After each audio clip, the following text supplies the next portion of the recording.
हे दोस्तों, मैं चिराग एक और वीडियो के साथ। तो आज हम देख रहे हैं लिक्विडेशन ऑफ कंपनीज का थर्ड वीडियो। अब देखिए, पिछली वीडियो में कुछ टॉपिक रह गए थे, जैसे इफेक्ट ऑफ फ्लोटिंग चार्ज का पार्ट, एक छोटा सा एग्जांपल था, और एक मैं बोल सकता हूँ कि स्टेटमेंट ऑफ अफेयर से रिलेटेड एक बड़ा इलस्ट्रेशन, एक बड़ा एग्जाम्पल रह गया था। ठीक है, फिर आज के वीडियो में देखने वाले थे ये liquidators final statement of account और इसका एग्जाम्पल। तो देखिए मैं क्या कर रहा हूँ, जो ये छोटे पार्ट हैं, यानी जो ये दे रखा है, एक तो अपना इफेक्ट ऑफ फ्लोटिंग चार्ज और एक ये एग्जाम्पल, ये लास्ट में देखेंगे। अभी मैं आपको करवा देता हूँ कवर सबसे पहले कौन सा, इलस्ट्रेशन, जो कि अपना टिपिकल वाला था स्टेटमेंट ऑफ अफेयर से रिलेटेड, जिसमें आपने लिस्ट ए लिस्ट बी, देखिए आपको मैनुअली याद होनी चाहिए। जैसे मैं लिस्ट ए बोलूँ तो मतलब क्या, asset not specifically placed, list B बोलूँ एसेट स्पेसिफिकली प्लेस्ड।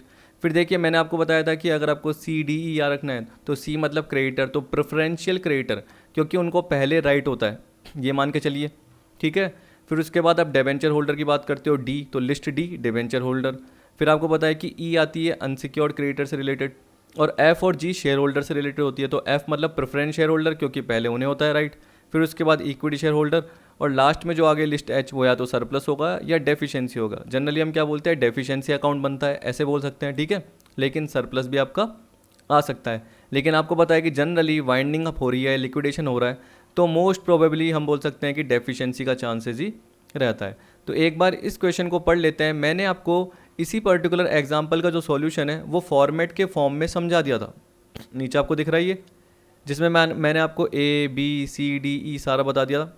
अब देखिए कुछ प्रोविज़न तो जो थे पिछली वीडियो में देखे थे वो टिपिकल थे, वो थियोरटिकल पार्ट में थे, उनको ज़्यादा इतना देखने की ज़रूरत नहीं है। उनसे रिलेटेड 15 डेज 60 डेज़ या 30 डेज़ ये वाले पार्ट आ रहे तो ज़रूर कवर कर लेना। लेकिन जो बड़े बड़े प्रोविज़न आ रहे हैं तो देखिए उनके रिलेटेड जनरली एमसीक्यूज़ बनने के चांस कम रहते हैं। ठीक है, तो यहाँ पे इलस्ट्रेशन में बोल रहा है, X company limited went into compulsory liquidation on 31 March 17, following information were received on this date from the books of the company. और आपको स्क्रीन थोड़ी सी छोटी दिख रही होगी, क्योंकि कंटेंट क्या होता है फिर पूरा नहीं आ पाता, इसलिए मैंने क्वेश्चंस के लिए थोड़ी सी स्क्रीन क्या कर रखी है, जूम इन कर रखी है, जूम आउट नहीं कर रखी।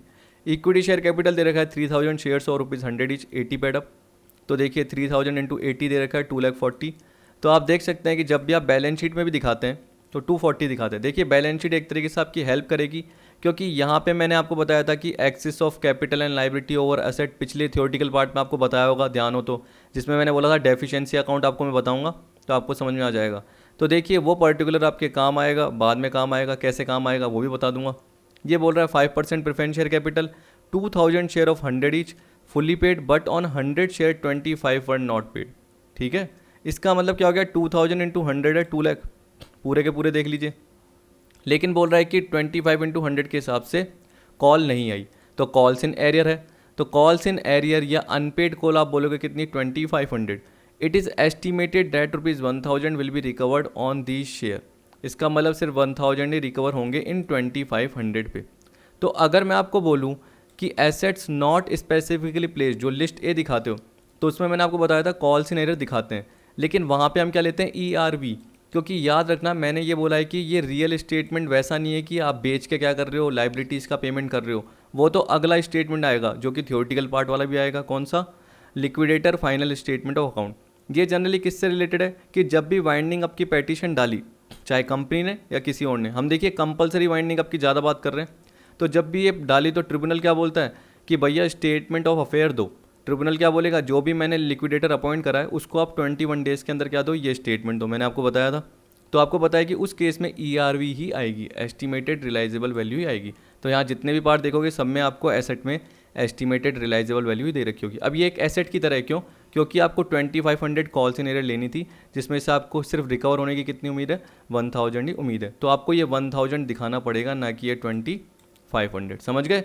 लेकिन ये 2500 किस में दिखाओगे, अगर आप बैलेंस शीट बनाते हो वाइंडिंग अप से पहले की, यानी 31 मार्च 17 को आपने कंपलसरी लिक्विडेशन में जाने की सोची, वेंट इनटू बोल रहा है, गए, तो 31 मार्च 17 को ही आप प्रॉपर बैलेंस शीट बनाते तो आप बुक वैल्यू पे दिखाते, ना कि आप एस्टिमेटेड रिलाइजेबल वैल्यू पे दिखाते।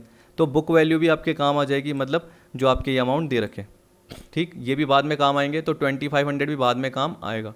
लेकिन जब मैं list A list B list C बोलूँगा तो मेरी एस्टिमेटेड रिलाइजेबल वैल्यू ही काम में आएगी, और सी के बाद से तो आप क्या चालू हो जाती है, CDE जनरली चालू होती है, लाइबिलिटीज़ का पार्ट चालू हो जाता है। अब ये बोल रहा है 6% first mortgage debenture having a floating charge on all the asset of the company.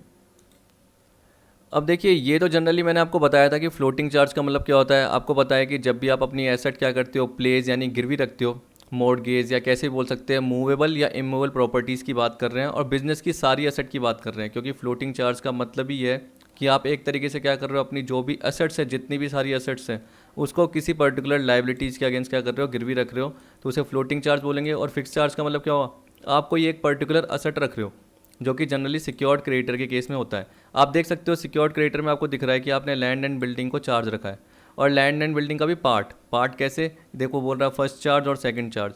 अब कैसे वो आपको समझ में आ जाएगा। अभी तो देखिए आपको ये दे रखा है, तो आप देखिए मॉर्गेज डिबेंचर जो दे रखे हैं वो किससे रिलेटेड है, 3 लाख दे रखे हैं, वो सारी एसेट से रिलेटेड है। तो डिबेंचर यानी लाइबिलिटी कितने की है, 3 लाख की दे रखी है। फुली सिक्योर्ड क्रेडिटर कितने के, 60 के। पार्टली सिक्योर्ड कितने के, 50 के। अब याद रखना ये लाइबिलिटी का अमाउंट है, ये भी लाइबिलिटी है, ये भी लाइबिलिटी है, ये भी लाइबिलिटी है। अब देखिए यहाँ पे बोल रहा है कि ये फर्स्ट चार्ज था लैंड एंड बिल्डिंग। इसका मतलब हम बोल रहे हैं कि क्रेडिटर जिनसे हमने कुछ भी लोन वोन लिया होगा मान के चलिए, लेकिन उसके अगेंस्ट हमने लैंड एंड बिल्डिंग गिरवी रख ली, सबसे पहले फर्स्ट चार्ज ये। फिर देखिए बोल रहा है पार्टली सिक्योर्ड क्रेडिटर थे which have second charge on land and building to the extent of 30। कोई सिक्योर्ड क्रेडिटर थे जो 50,000 के थे, उसके अगेंस्ट 30,000 की लैंड एंड बिल्डिंग की क्या रखी। अब देखिए 30,000 एक तरीके से मान के चलना एस्टिमेटेड रियलाइजेबल वैल्यू है, क्योंकि आपको पता है कि लिस्ट भी आती है जिसमें हम बोलते हैं एसेट स्पेसिफिकली प्लेस्ड। तो अगर मान के चलिए मैं बोलता हूँ कि टोटल मिला के जो लैंड एंड बिल्डिंग थी, एक एग्जांपल ले लीजिए 1,50,000 की थी, और आपको बोल देता कि ये 30,000 तो पार्टली सिक्योर्ड क्रेडिटर के अगेंस्ट है, तो मतलब बाकी जो 120 की एस्टिमेटेड रियलाइजेबल वैल्यू है वो किसके अगेंस्ट है, इसके अगेंस्ट। कि लैंड एंड बिल्डिंग 120 की वैल्यू की सिर्फ 60,000 के लोन के अगेंस्ट हमने अपनी गिरवी रख दी, कितने की, 120 की लैंड एंड बिल्डिंग। तो वो सिक्योर्ड क्रेडिटर तो एक तरीके से खुश ही रहेगा। और ये तो पार्टली है, पार्टली का तो मतलब क्या हो गया, जरूरी नहीं कि पूरे के पूरे क्रेडिटर सिक्योर रहें, लेकिन आपको पार्टली सिक्योर्ड क्रेडिटर का अमाउंट भी बता रखा है कि 50,000 के है, फुली का आपको बता रखा है, तो आपको अलग से कोई सोचने की ज़रूरत नहीं है। तो वैसे ही मान के चलिए कि यहाँ पर इस क्वेश्चन में लैंड एंड बिल्डिंग की वैल्यू कहाँ दे रखी है, दे ही नहीं रखी। यहाँ पे पार्टली का दे रखा है कि टू द एक्सटेंट ऑफ 30, कि पार्टली सिक्योर्ड क्रेडिटर है, उस पर जो लैंड एंड बिल्डिंग का सेकंड चार्ज है सिर्फ 30 तक की ही रिलाइजेबल वैल्यू ले रहे हैं। तो टोटल रिलाइजेबल वैल्यू कहाँ है, तो थोड़ा सा मैं इसको एक बार हल्का सा ऊपर कर लेता हूँ। अब देखिए आपको दिख रही है, ये देखिए एस्टिमेटेड रिलाइजेबल वैल्यू 1 लाख है, तो 1 लाख में से 30,000 यहाँ, तो इसका मतलब इसकी रिलाइजेबल वैल्यू कितनी है, 70। तो अब आप ये बोल सकते हो कि 60,000 के लोन के लिए हमने अपनी 70,000 की लैंड एंड बिल्डिंग गिरवी रखी हुई है, और 50,000 के लोन के लिए 30,000। अब देखिए 70 + 30 मिला के क्या हो गया, 1 लाख हो गया। ठीक है, आराम से समझा रहा हूँ ताकि ये पर्टिकुलर पार्ट आपको आ जाए। प्रेफरेंशियल क्रेडिटर आपको दे रखे 5,000। अब देखिए प्रेफरेंशियल क्रेडिटर में मैंने आपको बोला कि हमेशा याद रखिए कि उन पर्टिकुलर वाइंडिंग अप ऑर्डर से जस्ट पहले के 12 महीने के अंदर जो भी ड्यू अमाउंट है, अब ड्यू अमाउंट में वो 4-5 आपने देखे थे, तो आपके माइंड में थोड़े से याद हो जाने चाहिए। जैसे अगर आप पहला देखते हैं तो आपको पता चलता है टैक्सेस, रेवेन्यू, सेसेस, जो भी दे रखा है, टैक्सेस, रेवेन्यू, रेट्स, सेसेस, याद रखना रेंट नहीं होता। तो रेंट का भी बोले वो प्रेफरेंशियल क्रेडिटर का पार्ट नहीं होता। जैसे बोल दिया रेंट ड्यू, तो वो प्रेफरेंशियल क्रेडिटर का पार्ट नहीं है। ठीक है, ये याद रख लेना। फिर इसके बाद अगर आप मेरे को बोलते हो कि सर रेंट ड्यू नहीं है, तो और क्या हो सकता है, जो अभी मैंने बताया टैक्सेस, सेस, ये बताया। फिर सैलरी एंड वेजेस, जो कि मैंने बताया पिछले 12 महीने में से 4 महीने का पार्ट लिया जाता है। सैलरी एंड वेजेस आपने देखा था एम्प्लॉय से रिलेटेड, और एम्प्लॉय में वर्कमैन को नहीं लिया जाता, नहीं तो वो क्या बन जाता है, अगर वर्कमैन अलग से लिया जाता है और वर्कमैन की वेजेस बोल रहे हो, उसका एक्रूड हॉलीडे रेम्यूनरेशन बोल रहे हो, किसका, वर्कमैन का ड्यूज़ का, तो वो ओवरराइडिंग प्रेफरेंशियल पेमेंट हो जाता है, जबकि हम प्रेफरेंशियल क्रेडिटर की बात कर रहे हैं, समझ गए। तो इसके अलावा क्या होता है, कॉन्ट्रीब्यूशन ईएसआई में आ जाता है।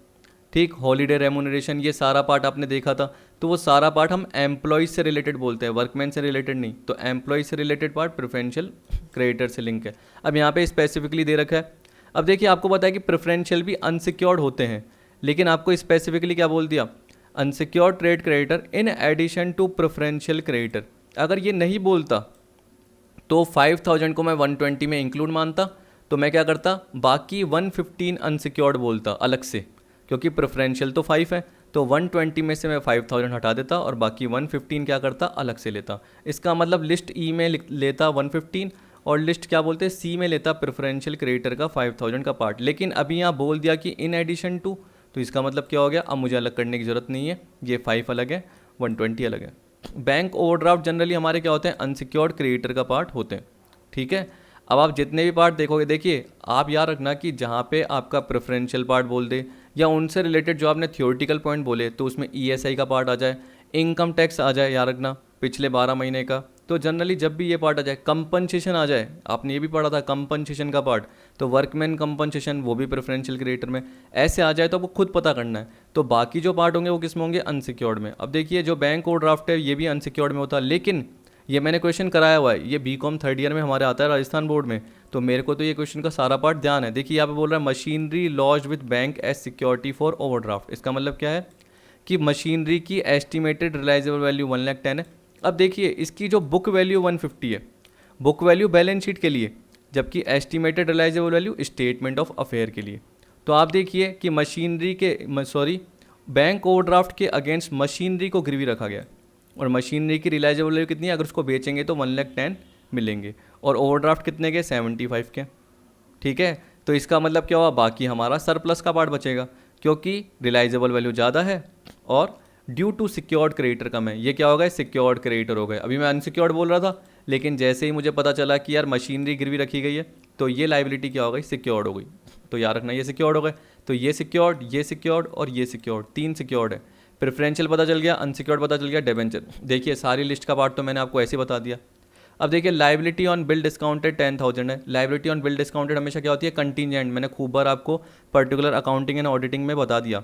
अब आपको पता है कि अगर उससे रिलेटेड एक्चुअल लाइबिलिटी क्रिएट हो रही है कि इतनी लाइबिलिटी बन सकती है, इतना पेमेंट करने की ज़रूरत बन सकती है। आप जानते हो बिल डिस्काउंट कराया बैंक से, अब सामने वाला क्या हो रहा है, वो जब बैंक क्या करेगा, सामने वाले के पास जाएगा, यानी हमारी किसी पार्टी के पास जाएगा, तो अगर बैंक को पैसा नहीं मिलेगा तो बैंक किससे मांगेगा, हमसे मांगेगा, ये मैंने बताया था। तो हमारी जनरली लाइबिलिटी कितनी बन गई उस पर, 4,500 की लाइबिलिटी बन गई। तो ये हमारी बैलेंस शीट में आ जाएगी, बैलेंस शीट बोल रहा हूँ, ये हमारी किस में आएगी, एक तरीके से स्टेटमेंट ऑफ अफेयर वाले पार्ट में आ जाएगी। किससे रिलेटेड आ जाएगा, अनसिक्योर्ड क्रेडिटर से रिलेटेड आ जाएगा। अगर मैं पुरानी बैलेंस शीट बनाने के लिए बोलता तो ये मेरी लाइबिलिटी आती ही नहीं और ये मेरे फुट नोट में दिखाती। फुट नोट मतलब क्या हो गया, बैलेंस शीट के बाहर, बैलेंस शीट के अंदर नहीं, बैलेंस शीट के बाहर। ठीक है, समझ गए, कितने से, 10,000 से। और आपको पता है कि ये जो एस्टिमेटेड लाइबिलिटी है 4,500 की, ये किस में दिखाएंगे हम, अनसिक्योर्ड क्रेडिटर में, क्योंकि हमें पता है कि एक तरीके से हमारी लाइबिलिटी है। तो देखिए बैंक ओवरड्राफ्ट का पार्ट आ गया, आउटस्टैंडिंग सैलरी आ गई लिखा हुआ, आउटस्टैंडिंग रेंट लिखा आ गया, कुछ नहीं बोल रखा, तो आप क्या बोलोगे। देखिए आउटस्टैंडिंग सैलरी रेंट अगर पिछले 12 महीने से रिलेटेड है तो वो प्रेफरेंशियल में चले आएंगे।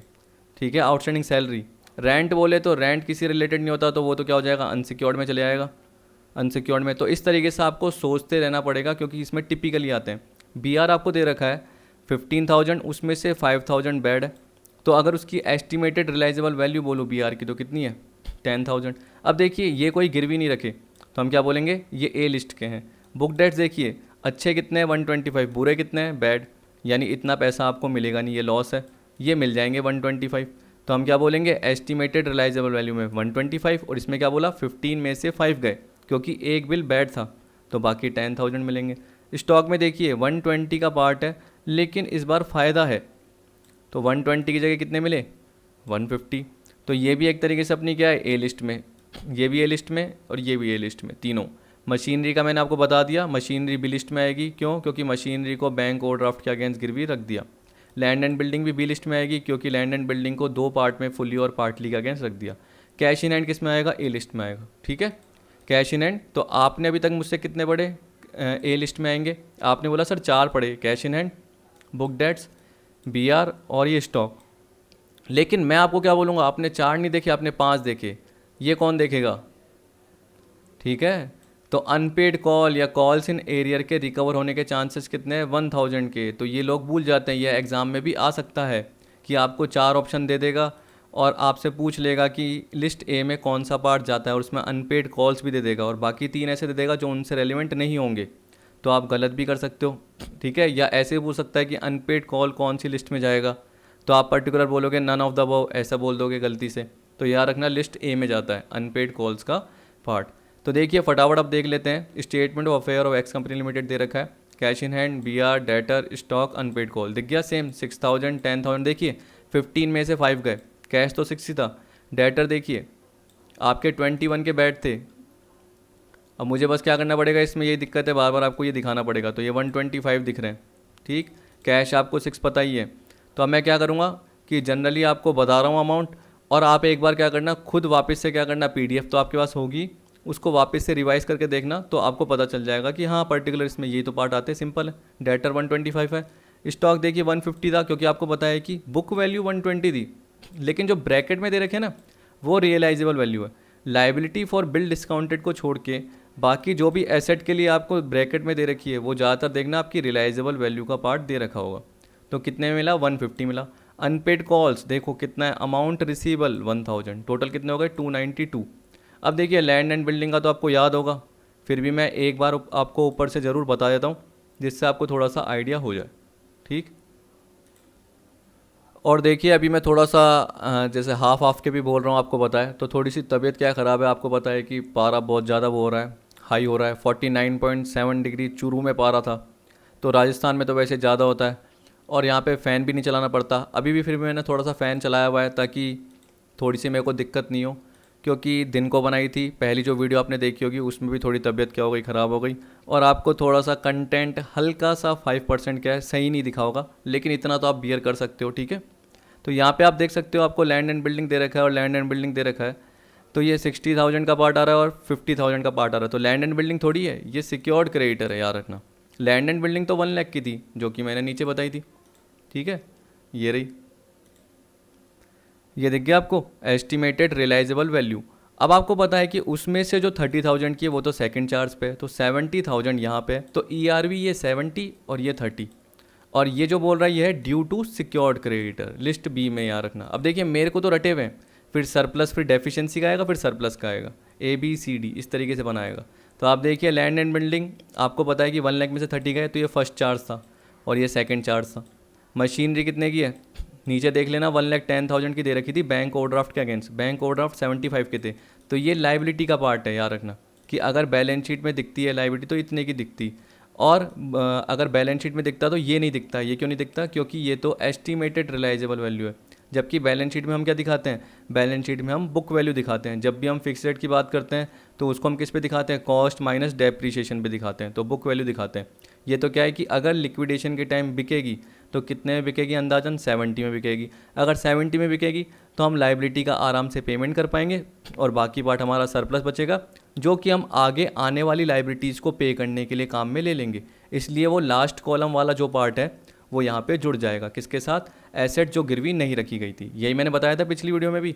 30 में से 50 गए तो देखिए 20 की डेफिशिएंसी है, क्योंकि खुद सोचिए कि सिक्योर्ड क्रेडिटर को 50 का पे करना है, लेकिन जो लैंड एंड बिल्डिंग है उसकी रियलाइजेबल वैल्यू कितनी रही, 30, यानी बेचने पे 30 ही मिलेंगे, तो इसका मतलब 20 अभी भी पे करने पड़ेंगे। लेकिन 20 की जो प्रेफरेंस है वो कब आ गई, बाद में, मतलब लिस्ट ई में आ गई, अभी कहाँ पे, बी।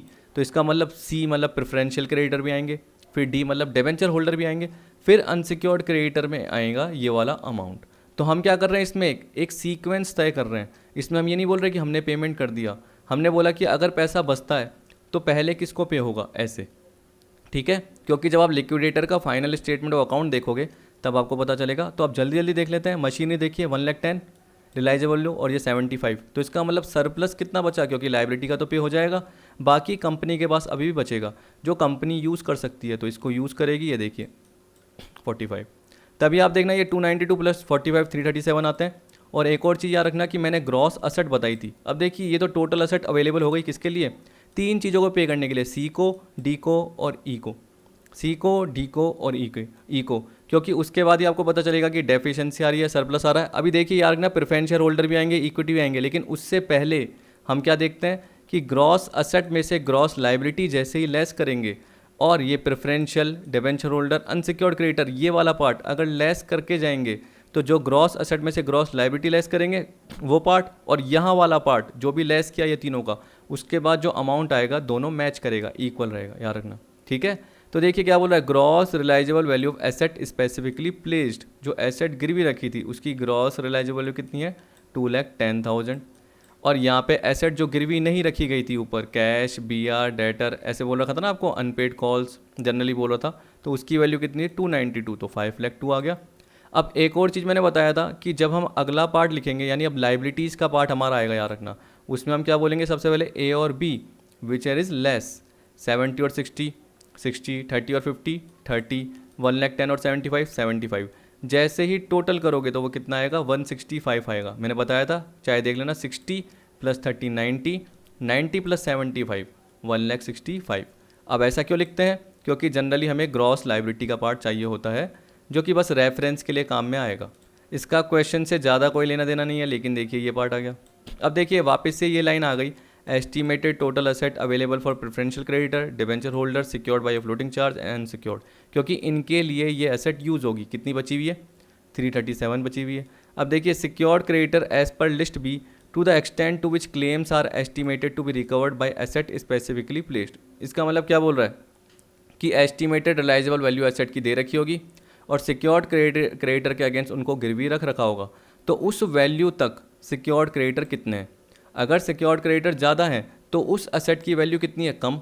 तो वहाँ तक का ही पार्ट लेना है। इसका मतलब क्या हो गया? ए और बी दोनों में से जो कम है, इसलिए 165 लिया। यहाँ देखिए डैश। अब प्रेफरेंशियल क्रेडिटर देखिए एज पर लिस्ट सी दे रखा है आपको, तो लिस्ट सी के हिसाब से कितना दे रखा है आपको? 5000। आप बोलोगे कौन सा?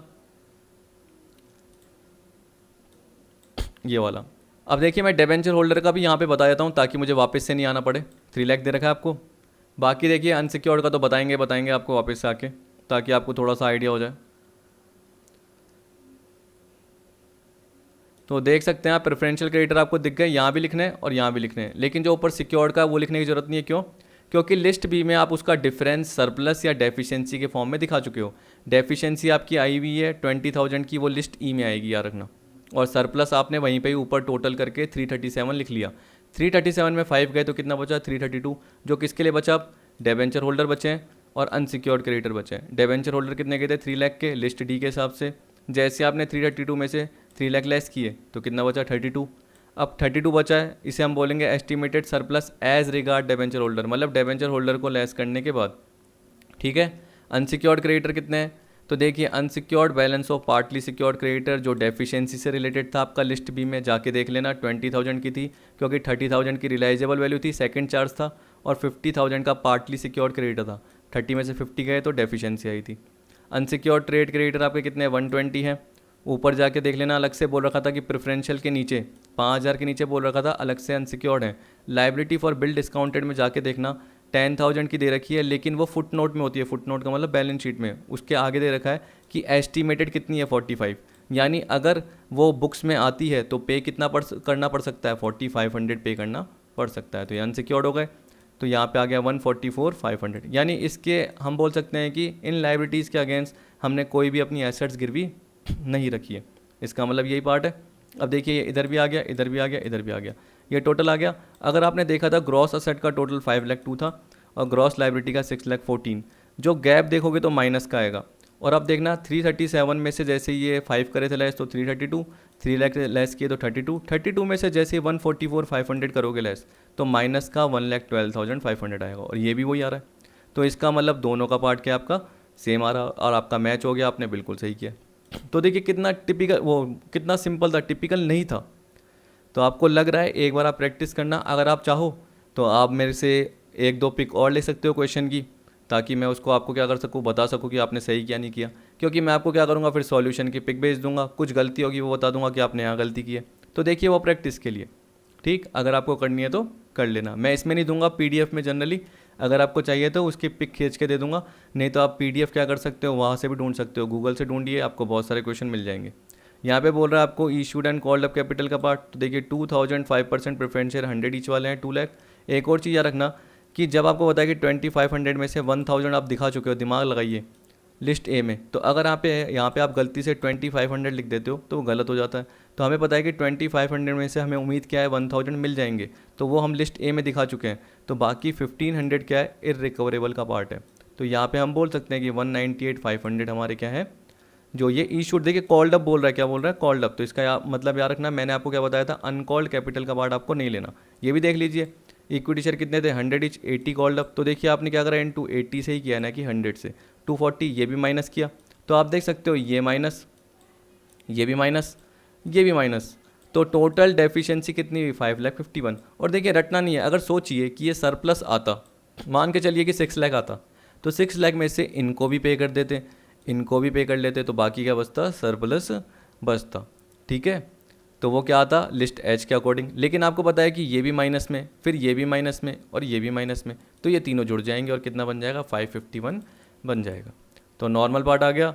अब आप बोलोगे कि सर लिस्ट एच दिखाइए डेफिशिएंसी अकाउंट जो आप बोल रहे हैं। देखिए आपका कितना आ रहा है 551 आ रहा है, इसको आप मैच भी कर सकते हो। अब लिस्ट एच बनाने के लिए आपको देखो क्या चाहिए होता है। एक तो बोला कि आइटम जो डेफिशिएंसी को कंट्रीब्यूट कर रहे हैं यानी डेफिशिएंसी को बढ़ा रहे हैं या सरप्लस को कम कर रहे हैं, ये बताया था। और दूसरी लिस्ट में मैंने आपको क्या बताया था, ये देखिए मैनुअली ही बताया था, थियोरेटिकली मैंने बताया था लिस्ट 1 और लिस्ट 2।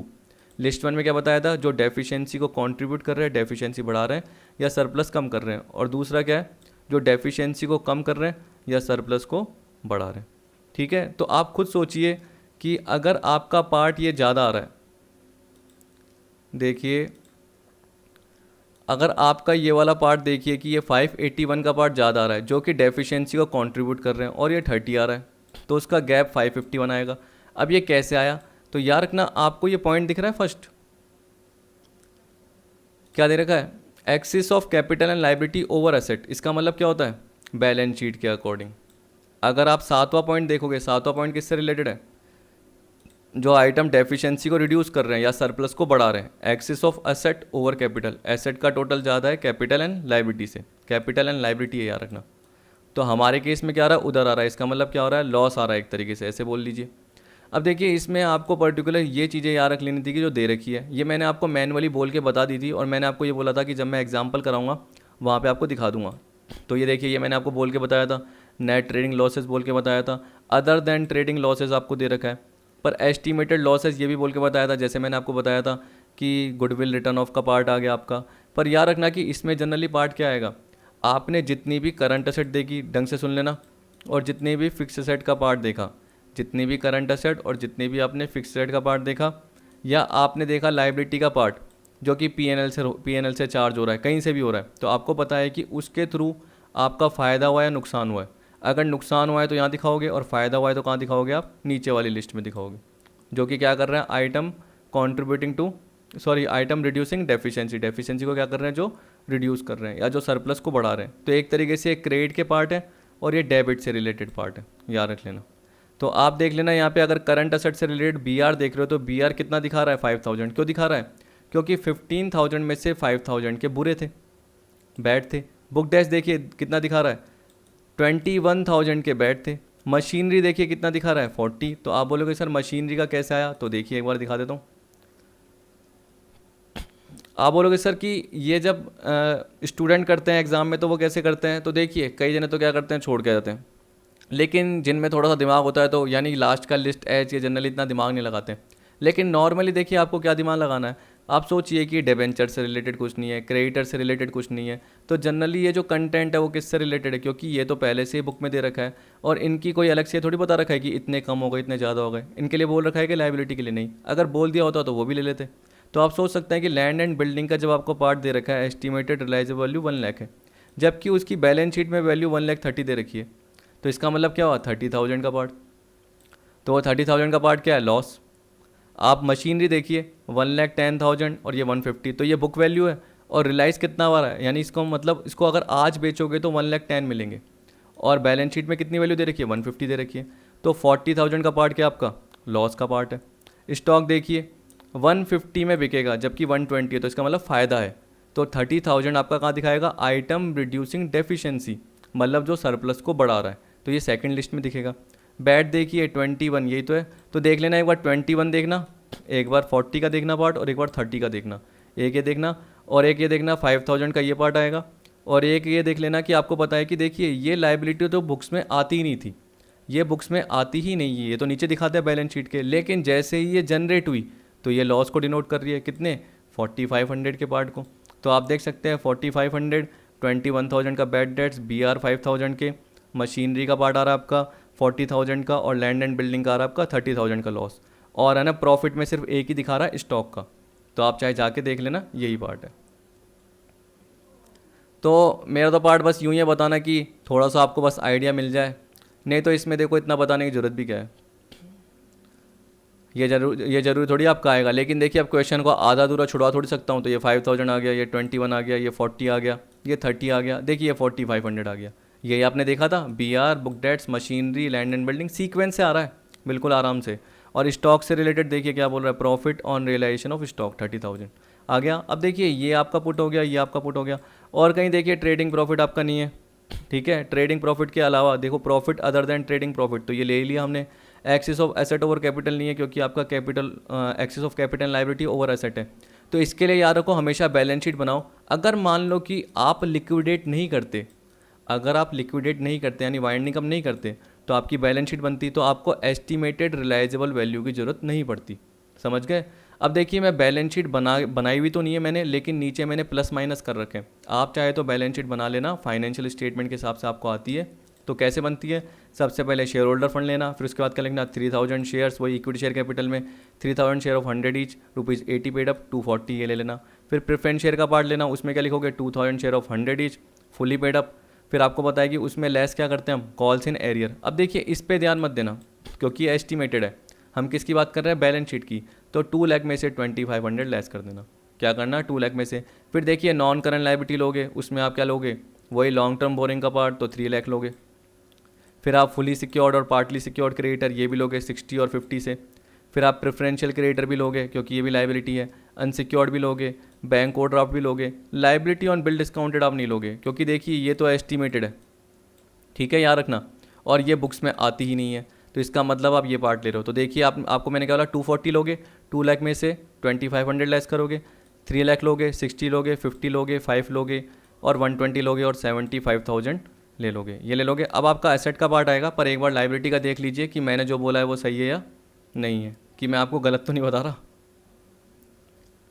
क्योंकि देखिए मैं तो खूब बार बढ़ा चुका हूँ, मैं तो अराउंड ये मान के चलो कि 5-6 साल का एक्सपीरियंस है कि जनरली बीकॉम एमकॉम को रीड करा चुका हूँ। तो ये क्या है कि मेरे को तो रटे हुए हैं ये मान के चलो, या मेरे को एक बार देखने की ज़रूरत होती है, कब, साथ साथ जब पढ़ाता हूँ, ठीक। तो पहले हम देखते ही नहीं है, क्योंकि देखिए नॉर्मल पार्ट देखिए 2,40,000 आ गया इक्विटी का, ये आपका प्रेफरेंस में से क्या आ गया, कॉल सिनेरियर हट गया 2500, देखिए 1000 नहीं हटाया, 3 लाख आ गया, 60 आ गया, ये डिवेंचर का है, ये सिक्योर्ड क्रेडिटर के हैं, देख लिए ना।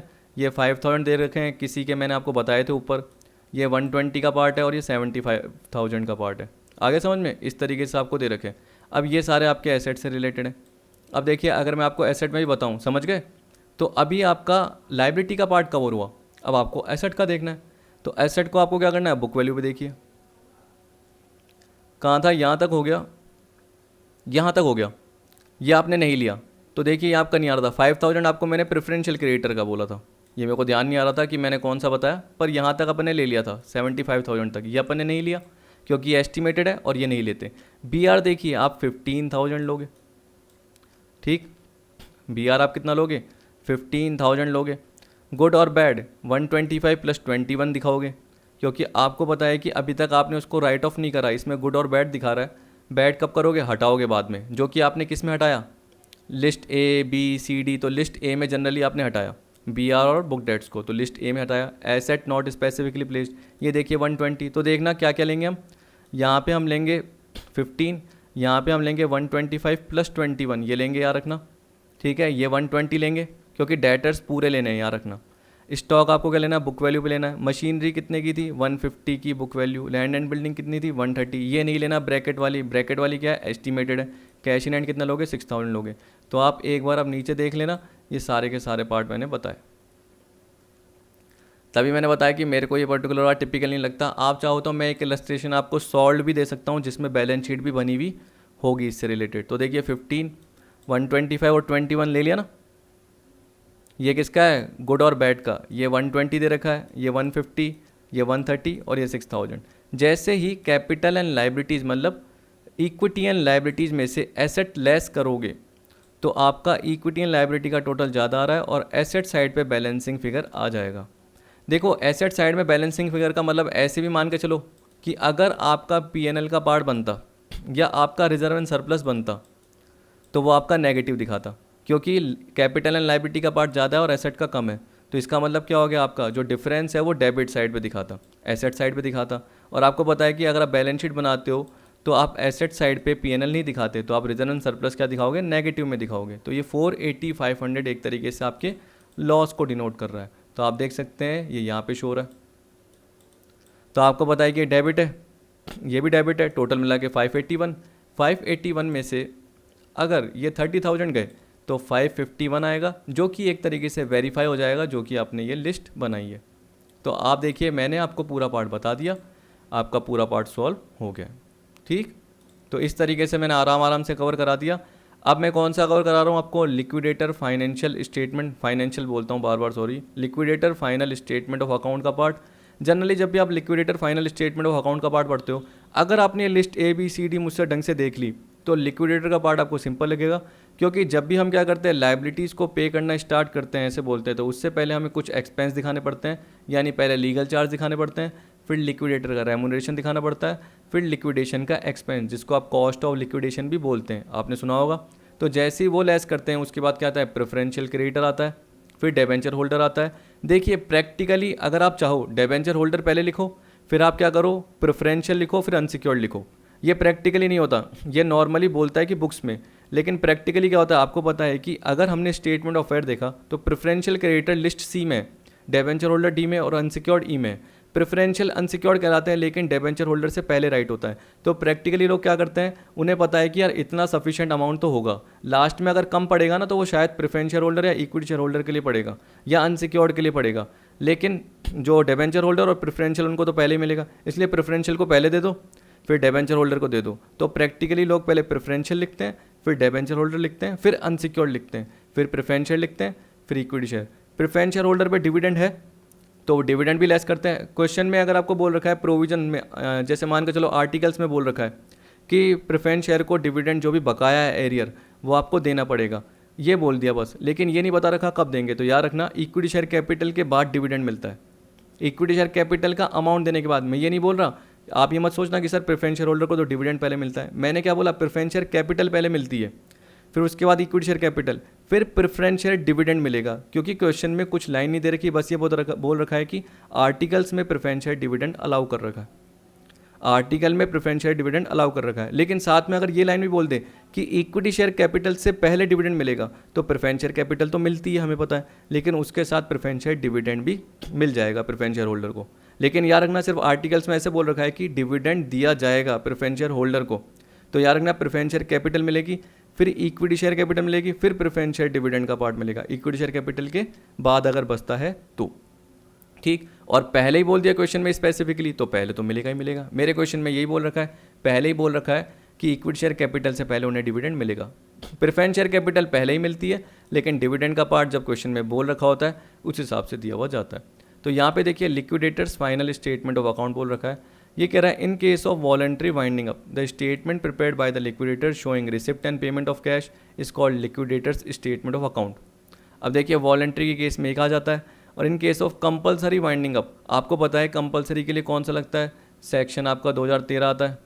ठीक, वो सेक्शन बोल रहा हूँ, कंपनीज एक्ट 2013 आता है, और लिक्विडेटर स्टेटमेंट अकाउंट जो ये वॉलंटरी की बात कर रहा है उसमें क्या आता है, सेक्शन 59 आता है, जो कि किसका होता है, इंसॉल्वेंसी एंड बैंक्रप्सी कोड से रिलेटेड होता है, जो कि 2016 से रिलेटेड है। ठीक है, अब आपको बोल रहा है in case of compulsory winding up the statement is known as official liquidator final account while preparing the statement account the following point should be noted. अब देखिए ये आपको पॉइंट दे रखे हैं, तो ये मुझे रटाने की जरूरत नहीं है, क्यों, क्योंकि अगर आपने list A list B C D देख ली तो आपको प्रॉपर समझ में आ जाएगा। अब देखिए फटाफट पॉइंट देख लीजिए क्या बोल रहा है, assets are included in the prescribed order of liquidity. ये जनरली मैंने आपको बताया था, यानी कौन सा आएगा, एक तरीके से मान के चलो लिस्ट A, यानी जो भी एसेट स्पेसिफिकली प्लेस्ड नहीं रखी गई है, एसेट जो प्लेस्ड नहीं रखी गई है। दूसरे में देखिए क्या बोल रहा है, in case of asset specifically charge in favour of creditor only the surplus from it if any is recognised as surplus from security. तो आप खुद सोचिए कि जब भी मैंने आपको बताया आप बोलोगे कि सर जैसे अगर डेफिशिएंसी आ गई तो क्या करेंगे, अरे भैया वो तो अनसिक्योर्ड क्रेडिटर में डालोगे, तो जैसे आपका डिबेंचर होल्डर का पार्ट जाएगा, प्रेफरेंशियल का जाएगा, ठीक है, फिर डिबेंचर होल्डर का जाएगा, फिर उसके बाद अनसिक्योर्ड बचेगा तो वो चले आएगा। तो याद रखना, देखो एसेट नॉट स्पेसिफिकली प्लेस्ड और ये एसेट स्पेसिफिकली प्लेस्ड है, इसमें जनरली क्या होता है मैं आपको बोल के बता देता हूँ। मान के चलो कि अभी जैसे हमने लैंड एंड बिल्डिंग का एग्जाम्पल पढ़ा था, उसमें एस्टिमेटेड रिलाइजेबल वैल्यू 70 थी और जो है ना ड्यू टू सिक्योर्ड क्रेडिटर 60 थे, तो क्रेडिटर सिर्फ 60 के थे और रिलाइजेबल वैल्यू अच्छी थी, ज़्यादा थी, तो इसका मतलब कंपनी के लिए सरप्लस बचा, तो वह सरप्लस फ्रॉम सिक्योरिटी उसका बाहर आ जाएगा, क्योंकि एक स्टेटमेंट बनता है टी शेप का, याद रखना टी शेप मतलब वही डेबिट क्रेडिट की तरह बनता है, लेकिन यहाँ पे 2 बाय कोई नहीं लिखते हम, तो नॉर्मली आपको पता है कि यहाँ पे सारा पार्ट आ जाएगा और यहाँ पे सारा पार्ट आ जाएगा। ठीक है, तो वो लिक्विडेटर फाइनल स्टेटमेंट का पार्ट है। अब देखिए 70 में 60 गए तो 10,000 आपका यहाँ आ जाएगा। अब आप बोलोगे कि सर अगर क्या होता कि यहाँ 70 होता और क्रेडिटर कितने के होते, 90 के होते, तो इसका मतलब क्या है, हम अपनी एसेट को यानी लैंड एंड बिल्डिंग को बेच के सिर्फ 70 रिकवर कर पा रहे हैं और 70 उस सिक्योर्ड क्रेडिटर को दे पा रहे हैं।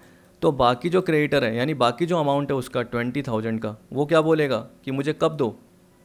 तो हम क्या बोलेंगे कि हम डिबेंचर होल्डर के बाद अनसिक्योर्ड क्रेडिटर के फॉर्म में आपको डाल रहे हैं, क्योंकि इतना ही पार्ट आपका सिक्योर्ड था कि एसेट को बेचने से कितना पैसा मिला 70, एसेट को बेचने से 120 मिलता, तो आपको आपके 90,000 पे कर देते हो, बाकी 30 तो हमारा सरप्लस होता।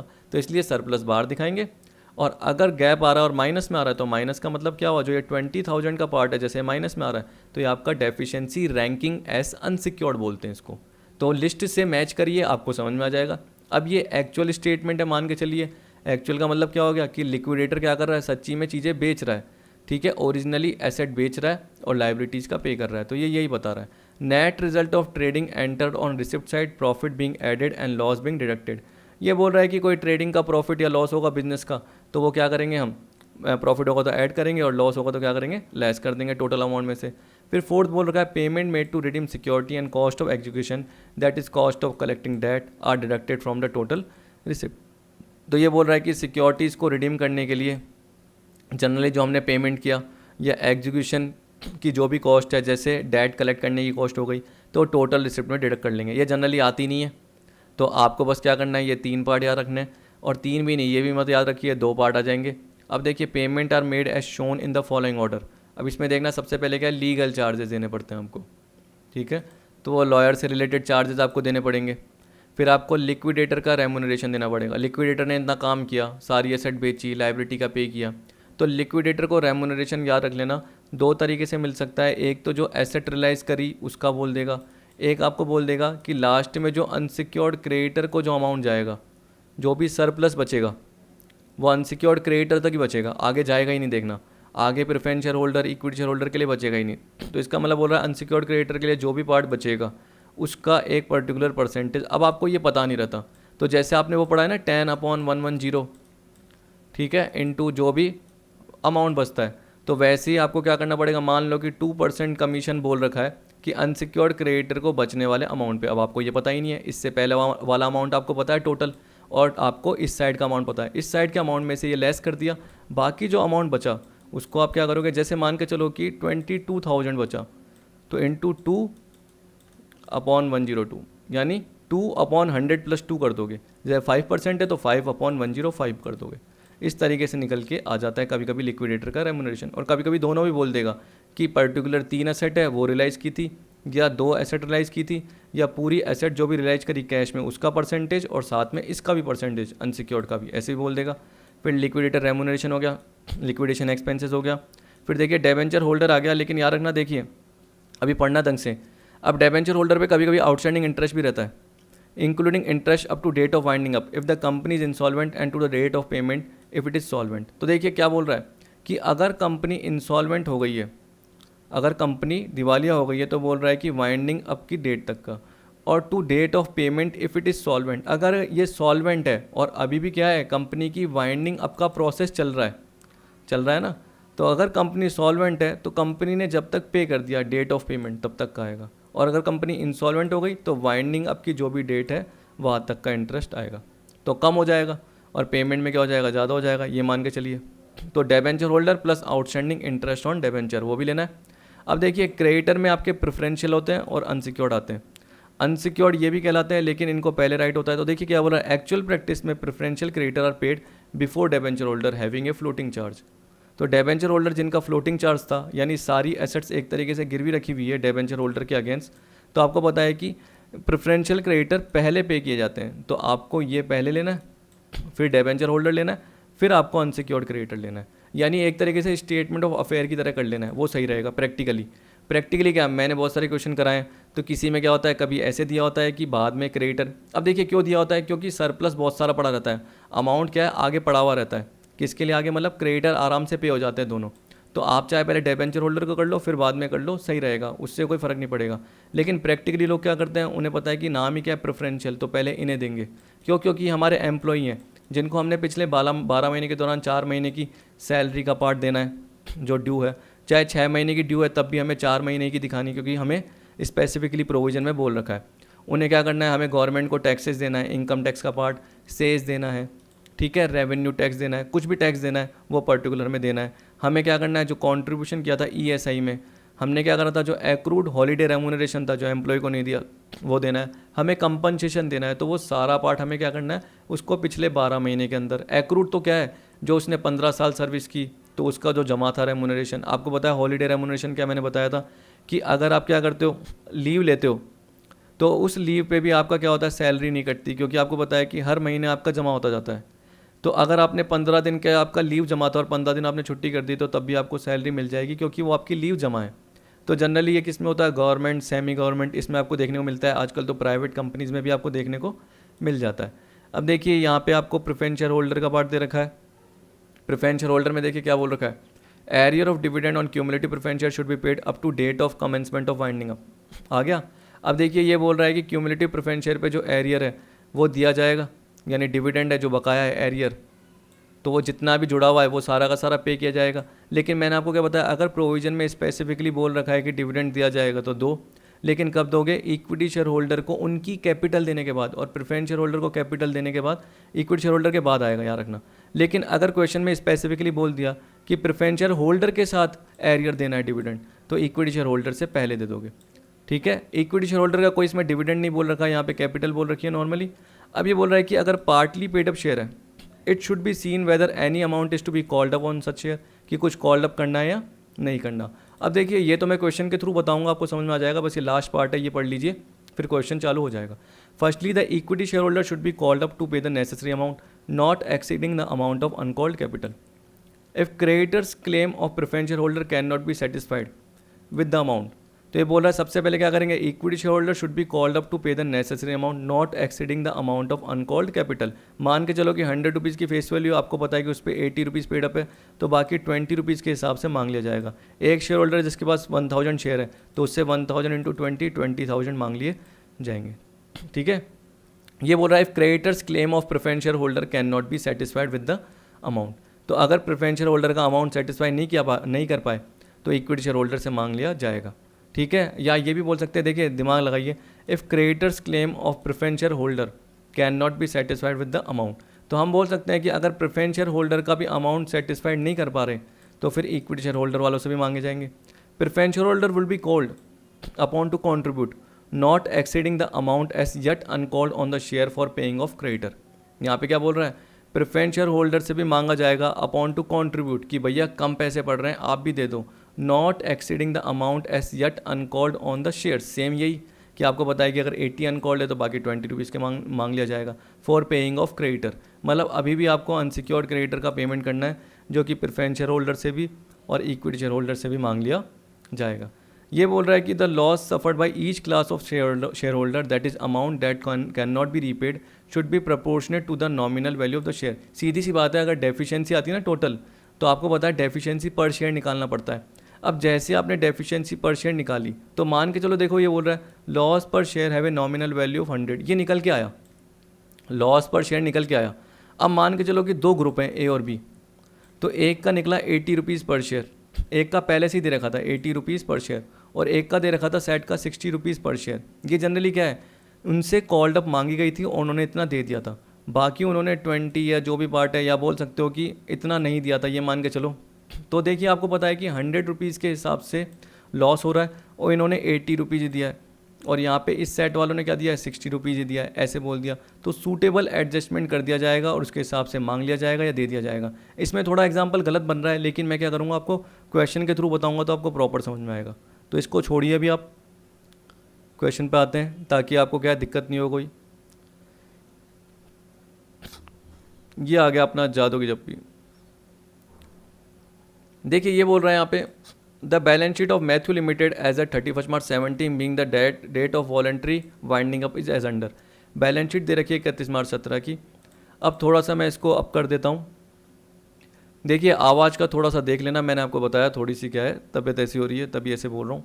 Share holder fund, share capital issued and subscribe 10,000, 12% cumulative preference share 100 is 10 lakh हो गया। 5,000 इक्विटी शेयर 100 इज 60 पर share called and paid up हो गया 3 लाख। और ये देखिए 5000 इंटू 50 250 हो गया। ये क्वेश्चन का पार्ट पढ़ा रहा हूँ, ठीक है, आंसर नहीं पढ़ा रहा, यहाँ रखना। स्टेटमेंट ऑफ P&L आ गया। जैसे मैंने देखिए आपको बताया था कि अगर आपको है ना पिछले क्वेश्चन में मैंने स्टेटमेंट ऑफ फेयर में बोला बैलेंस शीट बनी हुई दे रखी थी कि नहीं, तो मान के चलो अगर मैं बोलता कि बनाओ, तो आप देखते आपका जो अमाउंट आता ना वो ये आता, यानी इस टाइप का आता, जो हमारा लॉस आ रहा था ना एक तरीके से। एक मिनट दिखाई देता हूँ ना, ऊपर दे ही तो रखा ये जो आ रहा था, ये देखिए जो 480 500 आ रहा था। तो आप चाहे बैलेंस शीट बना के देख लेना, क्योंकि आपको पता है कि उस केस में क्या है, आपका कैपिटल एंड लाइबिलिटी का पार्ट आ रहा है। और यार रखना नेगेटिव आ रहा था, क्या आ रहा था, नेगेटिव। नेगेटिव का मतलब क्या, कैपिटल एंड लाइबिलिटी का टोटल ज़्यादा है और एसेट का कम है। तो इसका मतलब यही तो है कि P&L का डेबिट बैलेंस है, क्रेडिट थोड़ी है। क्रेडिट होता तो प्लस में आता ना, मतलब रिजर्व एंड सरप्लस का प्रॉफिट का पार्ट होता, लेकिन यहाँ पे तो ये लॉस का पार्ट है। तो आपका जैसे वहाँ लॉस का आ रहा था ना, वो करके देख लो बैलेंस शीट बना के, आपको पता चल जाएगा, प्रॉपर आएगा। लॉन्ग टर्म बोरिंग देखिए सिक्योर्ड लोन। अब देखिए आउटस्टैंडिंग इंटरेस्ट फॉर 1 ईयर है, तो ये भी चीज़ें पढ़नी पड़ती है, क्योंकि देखिए अभी मैंने आपको बताया कि ये 4 लाख का 15% जो पार्ट होगा, यानी साल का है, तो 4 लाख का 50% इंटू साल का मतलब 12/12, तो करने की जरूरत ही नहीं है। 4 लाख का 15% 60,000, तो 4 लाख तो पे करने हैं, प्लस 60,000 भी पे करने हैं। बैंक ओवरड्राफ्ट आपका अनसिक्योर्ड होता है। मैं आपको बताऊं कि अनसिक्योर्ड कौन से होते हैं, तो एक मिनट रुकिए, मैं आपको और भी बता देता हूँ। जैसे इसने बोल रखा है BP अकाउंट भी हो जाता है, इसने एक जगह बोल रखा है कंटीजेंट लाइबिलिटी, लेकिन वो मैंने आपको बता दिया कंटीजेंट लाइबिलिटी कब आती है, जब क्वेश्चन में बोलते हैं एस्टिमेटेड लाइबिलिटी बन रही है, कि लाइबिलिटी फॉर बिल डिस्काउंट 10,000 थी और एस्टिमेट कितनी थी 45। ऐसे याद रखना कि वो आपकी अनसिक्योर्ड में आ जाती है। और आपको पता है कि जो बी लिस्ट का था, बी लिस्ट में अगर डेफिशिएंसी आ रही है तो वो अनसिक्योर्ड कहलाती है। अगर आपका कोई बिल्स पेबल का अकाउंट है, कोई आउटस्टैंडिंग एक्सपेंस है, या सैलरी अगर पुरानी है 12 महीने से पहले की है और ड्यू पार्ट है, तो आप अनसिक्योर्ड में दिखा सकते हो ना, तो ऐसे आप दिखा सकते हो। अब देखिए करंट लाइबिलिटीज, क्योंकि उनकी हम बोल सकते हैं कि देखिए प्रायोरिटी क्या बाद में, प्रेफरेंस पहले किसकी है वो देखिए। Short term borrowing bank overdraft कुछ नहीं बोलेगा, अगर किसी के अगेंस्ट चार्ज है तो मैं इसको अनसिक्योर्ड बोलूँगा।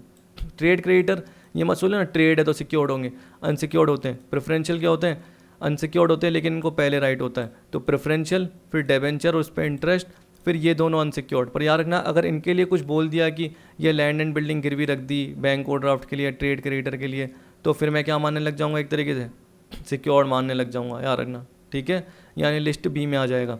लिस्ट बी का मतलब क्या है, आपका इसमें मुझे स्टेटमेंट बनाना है तो इस साइड आ जाएगा। जब भी मैं लिस्ट ए और लिस्ट बी बोलूँ तो इस साइड आएगा, और जब भी मैं लाइबिलिटीज़ पेमेंट का बात बोलूँ तो इस साइड आएगा। पर उससे पहले आपके पास क्या आएंगे, लीगल एक्सपेंस आएंगे, लिक्विडेटर का रेमुनरेशन बीच में आएगा। बिन पहनने का लोटा है ऐसे मान के चलिए, तो लिक्विडेटर रेमुनरेशन बीच में आएगा।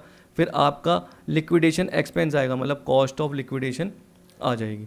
देखिए एसेट में आपको दे रखा है fix asset, land and building, plant and machinery, inventory, trade receivable. अब देखिए आपको यहाँ पे ये भी बोल रखा है preference dividend is in arrear for 2 years and it will be paid before equity share capital. देखिए आ गया ना, तो जब भी ऐसे बोलते इसका मतलब आर्टिकल्स में आपको दे रखा है कि प्रेफरेंस डिविडेंड दिया जाएगा और इक्विटी शेयर कैपिटल से पहले दिया जाएगा, क्योंकि ये लाइन बोल दी। अगर सिर्फ यहाँ तक ही बोलता, ठीक है, और बोलता कि आर्टिकल्स में अलाउड है, तो हम क्या बोलते हैं कि आप प्रेफरेंस डिविडेंड देंगे, लेकिन कब, इक्विटी शेयर कैपिटल के बाद।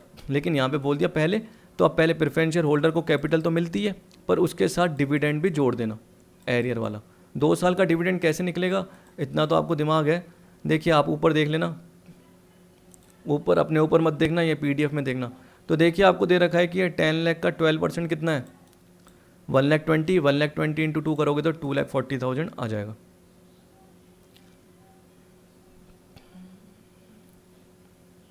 अब देखिए यहाँ पे दे रखा है, बीच में रुक जाता हूँ थोड़ा थोड़ा, क्योंकि आपको पता है सांस लेनी पड़ती है,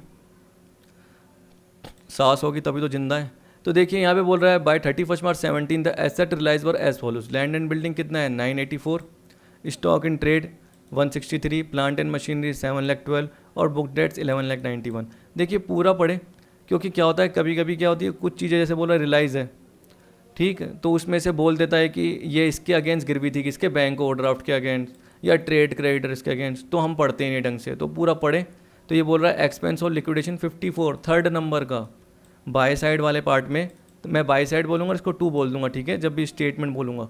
तो बाय साइड में आपके थर्ड नंबर पे रेमुनरेशन ऑफ लिक्विडेटर इस 3% ऑफ रिलाइजेशन, मतलब जो भी रिलाइजेशन हुआ, ये रिलाइजेशन है, याद रखना ये 4 चीज़ें, इसका आप 3% ले लेना। तो ये सेकंड नंबर पे, आप बोलोगे फर्स्ट नंबर पे क्या भाई, लीगल एक्सपेंस, यहाँ पे कहीं दे ही नहीं रखे, तो अब ये फर्स्ट नंबर पे लिख लेंगे और ये सेकंड नंबर पे लिख लेंगे ऐसे। तो ये फर्स्ट नंबर पे आ जाएगा और ये सेकंड पे आ जाएगा, क्योंकि लीगल एक्सपेंस है नहीं। मैं सीक्वेंस बता रहा हूँ, सीक्वेंस कभी गलत मत करना। Income tax payable on liquidation 44,500, बताइए किस में आएगा, सोचिए। आपको पेबल बोल रखा है तो आप ये मान के चलना कि देखो ये बोल रहा है assuming that final payments are made of 31 March 17। वो तो इसलिए क्योंकि देखिए आपका जो लिक्विडेशन हुआ है ना वो 31 मार्च 17 को हुआ है, तो वो जो आउटस्टैंडिंग इंटरेस्ट निकलेगा ना डिबेंचर का, तो वो पूरे 1 साल का निकलेगा। 1 साल का अगर आपको पता है कि पेमेंट कब होता, जून में हुआ था और कंपनी सॉल्वेंट होती, तो आपको 15 महीने का इंटरेस्ट निकालना पड़ता है इस 4 लाख का 15%। कभी कभी ये भी आ जाता है, मेरे पास इतने क्वेश्चन बुक में पड़े हैं, आपके पास भी बीकॉम इसकी बुक होगी तो उसमें जनरली क्वेश्चन होंगे, तो उसमें देखना इस तरीके से कभी कभी पागल बना देता है। तो आपको जो 44,500 है ना, ये तो क्या है, पर्टिकुलर पिछले 12 महीने का है। जब भी इनकम टैक्स बोलते हैं तो किस में आता है, प्रेफरेंशियल क्रेडिटर के पहले पॉइंट में जाके देख लेना, ऐसे लिखा होता है रेवेन्यू, टैक्स, सेसेज, ये सब दे रखा था। अगर ये वाइंडिंग अप ऑर्डर से जस्ट पहले के 12 महीने के अंदर ड्यू और पेबल है, 12 महीने के अंदर, वाइंडिंग अप ऑर्डर से जस्ट पहले के 12 महीने के अंदर, तो ये 12 महीने के अंदर ही मान के चल रहे हैं 44,500। आप देखिए मैंने आपको बोला कि ये पार्ट तो आपका आएगा। और बताइए प्रेफरेंशियल क्रेडिटर कितने हैं भैया, 1,05,000, तो 1,05,000 और 44,500 कितने होते हैं, 1,49,500। मैं वापस नहीं बोलूँगा यार ना, 1,49,500 कह रहा है prepare the liquidators final statement of account. अब देखिए ये आ गया आपका लिक्विडेटर, सबसे बेसिक सबसे सिंपल, लेकिन आपको ये पार्ट भूल जाना भी और ये पार्ट भूल जाना, याद रखना ये पार्ट है ही नहीं, मान के चलिए। इसमें दिक्कत होती है, इसमें लोगों को आता ही नहीं समझ में। क्यों? क्योंकि उन्होंने जनरली क्या है, ढंग से देखा नहीं है, वर्किंग नोट प्रैक्टिस नहीं करी, या सर ने बता दिया कि हाँ ऐसे ही आएगा, ये डिफरेंस आ जाएगा, और इसको कैसे न कैसे करके निकाल के बता दिया।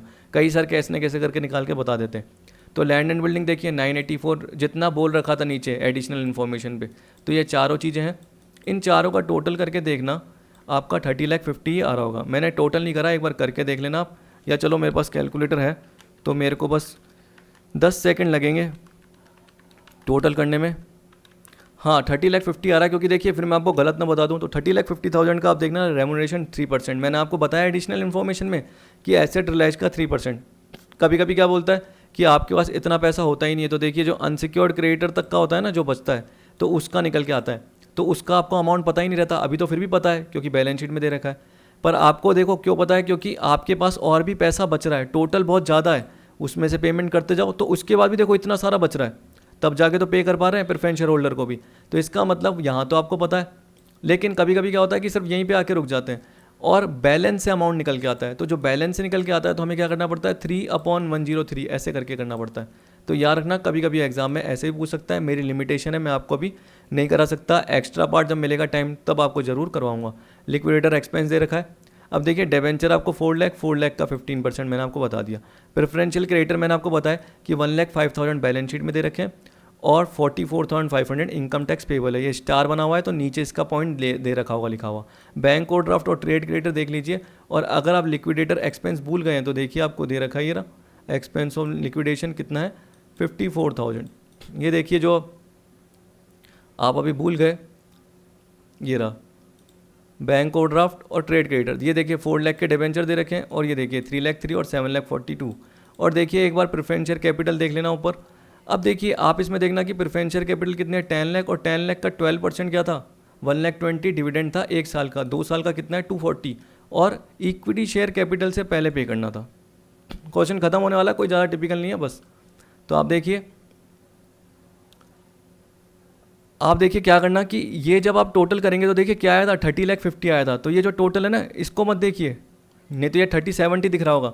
तो 30,50,000 में से ये लेस कीजिए, ये लेस कीजिए, ये लेस कीजिए, ये लेस कीजिए। ये देखो आउटस्टैंडिंग डिबेंचर इंटरेस्ट है इस पर, ये लेस कीजिए। देखिए प्रेफरेंशियल क्रेडिटर बाद में लिखा हुआ है। अब आप ये मत बोलना कि सर बाद में लिखा हुआ है, आप चाहे प्रैक्टिकली पहले भी लिख सकते हैं, मेरा गलत नहीं है। क्योंकि देखिए नॉर्मली प्रेफरेंस के साथ अनसिक्योर्ड आता है, लेकिन प्रैक्टिकली लोग यहाँ पे भी लिखते हैं। तो किसी बुक में या बहुत सारे मेरे पास क्वेश्चन है उसमें आगे भी दे रखा है प्रेफरेंशियल, तो आप आगे भी लिख सकते हैं क्योंकि अमाउंट बहुत सारा पड़ा है।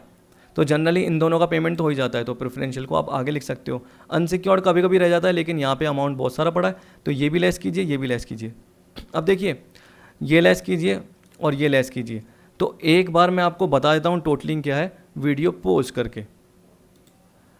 देखिए टोटल मैंने कर लिया वीडियो पॉज करके, तो टोटल मिला के आ रहा है 30,40,000 आ रहा है यहाँ तक का टोटल। ये मत देख लेना, ये वाला मैं बोल रहा हूँ भगवान की दया से मत देख लेना। तो याद रखना ये 30,40,000 आ रहा है, क्योंकि देखिए यहाँ तक का टोटल ये दे रहा है। अच्छा ये ऐसे निकाल के ही दे रखा है कि अच्छी बात है। वैसे मैं क्या बोल रहा था, यहाँ से लेके यहाँ तक का टोटल देख लेना 1240 तक का। तो याद रखना देखो 30 लाख आपका 70 नहीं है, अब देखिए मैं यहाँ पे बोल देता हूँ 30-50 में से यहाँ तक का जो पार्ट था, यहाँ तक का 12,40,000 तक का जो पार्ट था, ये 30,40,000 था। 30,50,000 में से मतलब जो ये कॉल्स है ना और ये इक्विटी शेयर होल्डर, इस पार्ट को इग्नोर मारना और एक बार टोटल 30-50 करना और 30-40 लेस करके देखना, तो कितना आएगा 10,000 सरप्लस आया। लेकिन आपको पता है कि अभी हमने इक्विटी शेयर होल्डर के पार्ट को तो दिया ही नहीं, तो इक्विटी शेयर होल्डर के पार्ट को भी आप लेस करके देखना। इक्विटी शेयर होल्डर में कॉल्ड अप कितना था, देखिए दिख रहा है आपको 30-50 में से payment up to preference share holder, यही था अभी बताया, 10,000 सरप्लस बचा है। चाहे आप बोलोगे सर यहाँ पे जैसे 30-60 होता तो भाई माइनस कर देते और क्या करते, पर याद रखना कि आपको इक्विटी शेयर कैपिटल वाले पार्ट को भी रिटर्न करना है, तो आपको डेफिशिएंसी और देखनी पड़ेगी।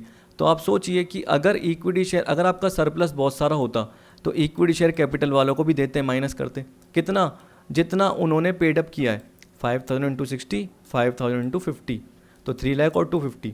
तो इसका मतलब क्या हुआ, 10,000 का सरप्लस माइनस यानी ना 10,000 का सरप्लस है, उसमें से 3 लाख माइनस करे और 250 माइनस करे, तो आपका 540 डेफिशिएंसी आ जाएगी। चाहे आप देख लेना 550 का पार्ट है, जैसे ही 550 माइनस करोगे मतलब 3 लाख और 250 माइनस करोगे इक्विटी शेयर कैपिटल के, तो आपको पता है कि 550 में से ये प्लस के 10 जाएंगे, माइनस के 550 में से प्लस के 10 जाएंगे, तो माइनस के 540 बचेंगे। तो इसका मतलब अब आपकी डेफिशिएंसी कितनी बची है, 540 बची है। ठीक है, समझ में आ गया। अब आप एक बार क्या करना, देखिए अभी जो मैंने आपको बताया वो ये बताया 5,000 equity share of 100 is ₹60 paid up, 5,000 equity share of 100 is ₹50 paid up, ये करा था इनटू, तो ये 3 लाख आ रहा था और ये 250 आ रहा था। 10,000 का सरप्लस था, उसमें से जैसे माइनस 3 लाख करोगे करके देखना और माइनस 250 करोगे, तो आपको पता है कि 10,000 में 3 लाख गए, तो माइनस के 290 बचे और माइनस के 250, तो कितना बच गया 5,40,000। अब देखिए 5,40,000 डेफिशिएंसी है और इक्विटी शेयर आपके कितने के हैं, प्रेफरेंस भूल जाओ, प्रेफरेंस शेयर होल्डर को तो पेमेंट कर दिया था, इक्विटी शेयर कितने के हैं, क्योंकि बियर कौन करेगा, इक्विटी शेयर होल्डर बियर करेंगे, कॉन्ट्रीब्यूटरीज, प्रेजेंट मेंबर और पास्ट मेंबर। तो 5,40,000 टोटल डेफिशिएंसी है और आपको पता है कि 5,000 क्या है, और 10,000 क्या है, मैं 5,000 बोल रहा हूँ, 10,000 इक्विटी शेयर है। तो आप देख लेना 5,40,000 अपॉन 10,000, कैलकुलेटर से करके देखना, 54 रुपीज़ पर शेयर की डेफिशिएंसी आ रही है, 54 रुपीज़ पर शेयर। अब आप सोचिए कि जिन्होंने 60 रुपीज़ दे दिए वो क्या बोलेगा कि भैया 54 की डेफिशिएंसी आ रही है और आपने तो हमसे 60 रुपीज़ ले लिए, तो मुझे क्या दो, 6 रुपये दो। तो कंपनी को देना पड़ेगा, कंपनी दे रही है तो बाय साइड में नुकसान है कंपनी का, ठीक है। और जिन्होंने क्या है 50 दिए, तो कंपनी क्या बोलेगी, भाई डेफिशिएंसी 54 आ रही है, आप तो कॉन्ट्रीब्यूटरी हो, तो अगर डेफिशिएंसी 54 हो रही है और आपने 50 ही दिए रुपीज़, तो आप 4 रुपीज़ हमें दीजिए, तो इनसे मांगा जाएगा, तो इसे बोलेंगे कॉल फ्रॉम कॉन्ट्रीब्यूटरीज, और इसे क्या बोलेंगे कि 6 रुपीज़ देने। तो 60 रुपीज़ वाले जो ये शेयर होल्डर हैं, ये ऊपर वाले, इनको 6 रुपीज़ के हिसाब से 6 इंटू 5,000 30,000 देंगे। और यहाँ पे देख लेना, ये जो पर्टिकुलर पर्सन है ये 50 रुपीज़ के हिसाब से दिए थे इसने, और लॉस कितना आ रहा है हमें 54, तो इसको क्या बोलेंगे भाई 4 रुपीज़ दे, क्या दे 4 रुपीज़ दे, तो 5,000 शेयर के हिसाब से इनको बोलेंगे 5,000 टू 4, ये 20,000 दे देंगे। तो ये 20,000 जैसे इनसे मांगे हमने और 30,000 दिए, तो देखो 30 और 20 का डिफरेंस कितना था 10, और आपका 10 का ही गैप आ रहा है। तो इसका मतलब जो भी डेफिशिएंसी आपकी आती है, आपको पता है कि आपकी वो जो 30,50,000 और 30,40,000 उसका जो गैप आ रहा था वो आ रहा था 10,000 का। तो अब देख सकते हो आप कि जनरली जो आपको दिख रहा है वो दिख रहा है 5,000 एट ₹6 के हिसाब से, और ये दिख रहा है 5,000 एट ₹4। तो वापस दिमाग लगा लीजिए, मैं बोल रहा हूँ कि 54 रुपीज़ पर शेयर का लॉस आया, डेफिशिएंसी है, लॉस आया। तो इन इक्विटी शेयर होल्डर को क्या बोला कि भाई आप तो 60 रुपीज़ दे चुके हो, आप तो महान हो, आप तो पहले 54 दे चुके हो, तो आपको हम बाकी 6 रुपये आपके लौटा रहे हैं, तो इनको रिफ़ंड कर दिए, ठीक है। और यहाँ पे इनको क्या बोला, भाई तुमने तो 50 रुपीज़ दिए हैं, तो तुम्हें तो 54 रुपीज़ देने हैं लॉस के हिसाब से, तो 4 रुपीज़ और दीजिए, तो 5,000 टू 4 20,000 दे दीजिए। अब देखिए 20 और 30 का गैप 10,000, और यहीं पे आपके 10,000 कम आ रहे थे, तो यहाँ पे अपने आप वो गैप कवर हो जाता है, मतलब किसी से मांगेंगे और किसी को देंगे। तभी मैंने अभी ऊपर आपको थियोरेटिकल पार्ट में बताया, तो मैंने बोला कन्फ्यूज मत होना, उसमें चाहे कैसे भी दे रखा हो, यहाँ पे आपको समझ में आ जाएगा। तो देखिए यहाँ पे ये बोल रहा है कि हर शेयर होल्डर 54 रुपये पर शेयर 54 रुपीज़ का लॉस बियर करेगा।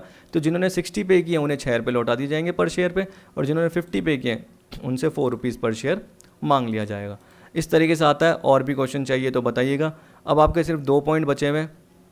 एक आपका प्रेफरेंशियल क्रेडिटर का एग्जांपल है कि प्रेफरेंशियल क्रेडिटर में क्या क्या आते हैं। वैसे अभी भी आपने प्रेफरेंशियल क्रेडिटर में देख लिया इनकम टैक्स पेबल का पार्ट आएगा, लेकिन याद रखना कि जैसे रेंट वेंट बोलता है तो वो पर्टिकुलर पार्ट इसमें नहीं आएगा, प्रेफरेंशियल क्रेडिटर में इंक्लूड नहीं किया जाता। आपको बताया कि आउटस्टैंडिंग है तो अनसिक्योर्ड में कर सकते हो, क्योंकि उसके लिए कोई चीज़ गिरवी रखने की ज़रूरत नहीं है। अब देखिए पहले एक बार ये देख लेते हैं, ये मेरा पॉइंट रह गया था कि effect of floating charge section 332 का पार्ट।